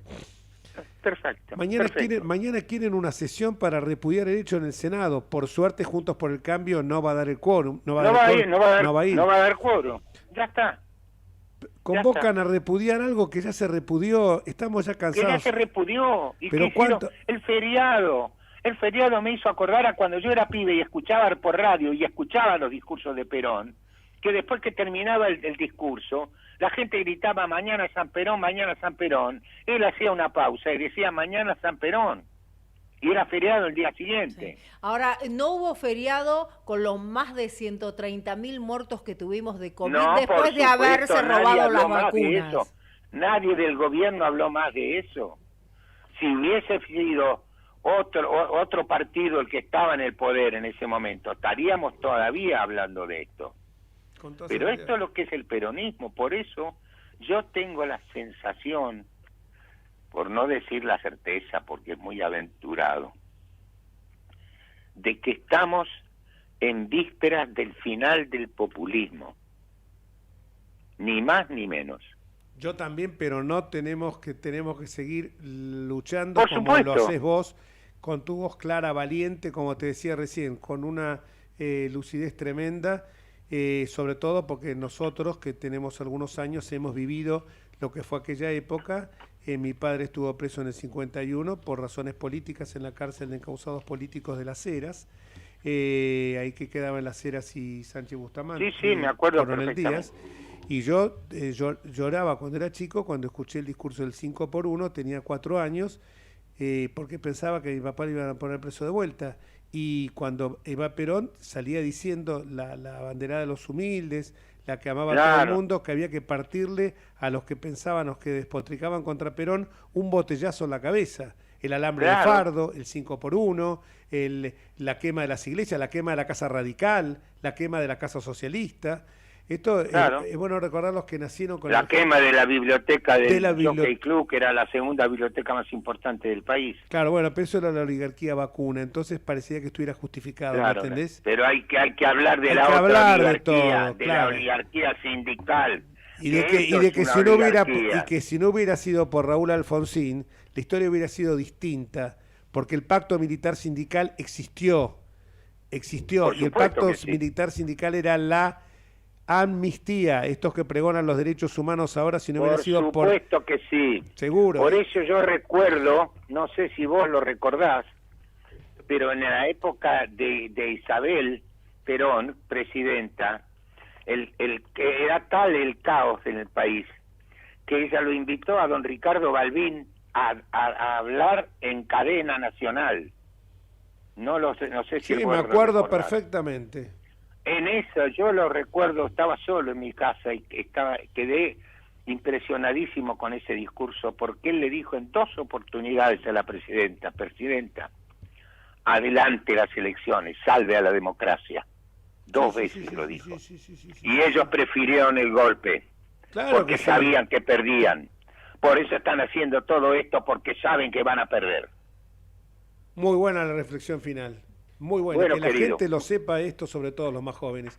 Muchísimas gracias, como siempre, Beto, querido. Un abrazo, querido. Un abrazo. Un abrazo. Mi viejo. Hasta luego, gracias. Estamos dialogando con Luis Brandoni. 18:52 minutos. Vemos que Copito de Nieve estuvo siempre en los actos frente a la casa de Cristina. Por lo menos hay una imagen que lo delata, que Copito de Nieve el 27 de agosto de 2022 estaba frente a la casa de Cristina, y que cada vez se enturbia y se embarra más todo lo que es esta causa, que realmente debería ser algo mucho más serio, ¿no? Porque ya ahora empiezan a hablar los ex de la Copito de Nieve, que era la novia de Sabac Montiel, o sea, ya más el primo, o sea, han hecho cualquier cosa. Un horror con todo esto, porque la investigación, sabes lo que va a suceder. Seguro. Va a quedar absolutamente en la nada. Hoy que hemos tenido ya 1, 2, 3, 4 notas, ¿tenemos otra nota más? No, tenemos para que vos hables, querido. Porque... No, querida, querés que hable todo el tiempo. No, vamos a hacer... No. Bueno, el punto no. Termino con Chile. Porque... Termina con lo de Chile porque fue muy interesante todo lo que dijiste, sobre todo teniendo en cuenta que Boric es un hombre de la izquierda y es un hombre a quienes desde este gobierno estaban totalmente entusiasmados con su figura, pero inmediatamente, primero fueron bastante, o sea, con el tema de Cristina estuvieron bastante cortos, por lo tanto yo diría que Boric, como pasa siempre en Chile, se acomodan cuando llegan al poder y actúan en función de lo que la gente va pidiendo, ¿no? Saben en Chile que el grave problema que tuvieron es que el crecimiento económico no fue acompañado de una merma en la desigualdad social. Y saben que esto hay que corregirlo. Pero estos chicos, perdón, no son... porque además no cabalgan sobre el resentimiento, ni cabalgan sobre lo que pudo haber pasado con sus padres. Estos chicos son chicos que provienen de la izquierda, y digo chicos porque son jóvenes, ellos frisan todos 35, 40, 42 años, pero aparte de ser militantes de una fuerza política, de ser de izquierda, estudiaron todos haciendo posgrados y MBA en el exterior. O sea que saben que en matemáticas, acá en la China, en Bielorrusia, 2 más 2 da siempre 4. Y saben que no se pueden hacer locuras cuando uno tiene leyes que conspiran contra la inversión y hace que las inversiones se retaseen y busquen otros horizontes más propicios para ellas. Las inversiones, obviamente, no hace falta que lo aclare, van acompañadas de una mayor productividad, un mayor crecimiento económico, y esto lleva una mejora de las condiciones sociales, económicas y personales de la gente. Esto lleva a la generación de empleo, por supuesto. Entonces, hubo 5 claves que las anoté para no perderme en el sentido que a veces uno, cuando entra a hablar de estos temas, se entusiasma, entonces quiero ser concreto. Las 5 claves del rechazo a la Constitución española, más allá de lo que yo decía, el tema de la plurinacionalidad, que esa fue una de las más importantes, pero hubo otros 5 que no aparecieron a lo mejor en los medios de comunicación y que yo me tomé el trabajo de analizarlas, que fueron, por un lado, la inseguridad creciente en Chile cada vez más, no solamente por lo que hablábamos nosotros, de los incendios que hubo cuando se produjeron aquellas manifestaciones tan violentas por el tema del transporte, el aumento del transporte, las aseguradoras de fondos de pensión, etcétera, las FJP, sino con una inseguridad que ya llegaba a la posibilidad que la libertad ambulatoria estuviera cercenada. Segundo tema, la inflación. Escuchen, 13% anual, los aterró. Imagínense nosotros que estamos llegando ya a las 3 cifras. Ahí, si esto pasara en Chile, habría suicidios masivos. Esta inflación es la más alta en 30 años.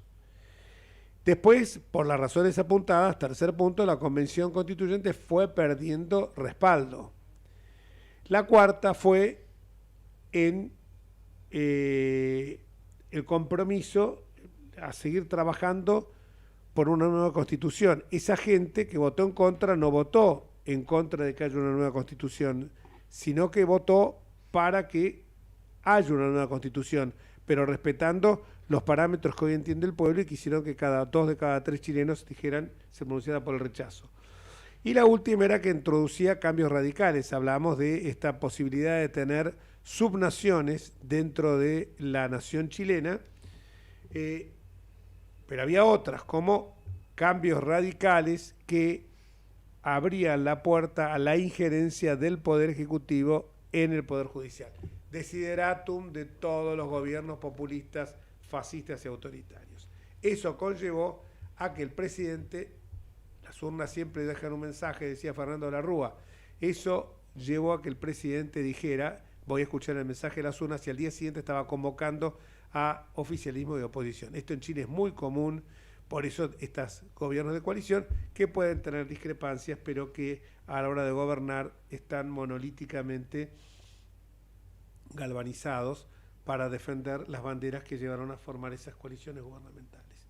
Esto es lo que puedo comentarles de Gabriel Boric, que se diferencia muchísimo de estos pseudo progresistas que tenemos en la Argentina, que hasta tienen falencias, como el presidente y la vice, están peleados con el derecho en general porque ignoran las normas más elementales. Seguramente no hicieron doctorados, ni seguramente no hicieron MBA, y no porque le faltara el dinero para hacerlos, sino porque evidentemente era mucho mejor hacer política de café, dedicarse a la vagancia y vivir de la teta del Estado, que dedicarse a realmente a mejorarse, porque la vida es un perfeccionamiento constante, y en una materia como es el derecho es dinámico. Esta gente se quedó, que lo peor del caso es que ni siquiera leyeron la Constitución. Fíjense que están en un estado preconstitucional, porque si no, no dirían los disparates que dicen. Sobre todo también pensemos el que no puede escapar de nuestro radar, que es el abogado jefe de los abogados del Estado, Carlos Zanini. Entonces, esa es la diferencia. Pero ellos están más cerca de un Gustavo Preto, que lo que primero dijo cuando se enteró del resultado fue el cliché, rápido, concreto, contundente, como le gusta a los populistas. Resucitó Pinochet. Esas fueron las palabras del colombiano Preto, con una imisión absolutamente innecesaria en la política interna, irrepudiable, por supuesto, en la política interna del Brasil. Perdón, de la República de Chile, Brasil, porque es el bicentenario. Y los últimos segundos son para mi compañera María Luján Batallán. Yo me despido hasta el próximo miércoles. No, te quedás hasta que yo termine, no te vas. Escuchá una cosa, no, Jorge, a todo lo que vos sumabas recién de que no tienen ni MBA ni nada de eso y demás, lo que le falta y nunca los alcanzó fue el sentido común. 19 horas, nos encontramos el próximo miércoles a las 5 de la tarde, ustedes ya saben, entre ustedes y nosotros. Y yo aplaudo a esta mujer valiente.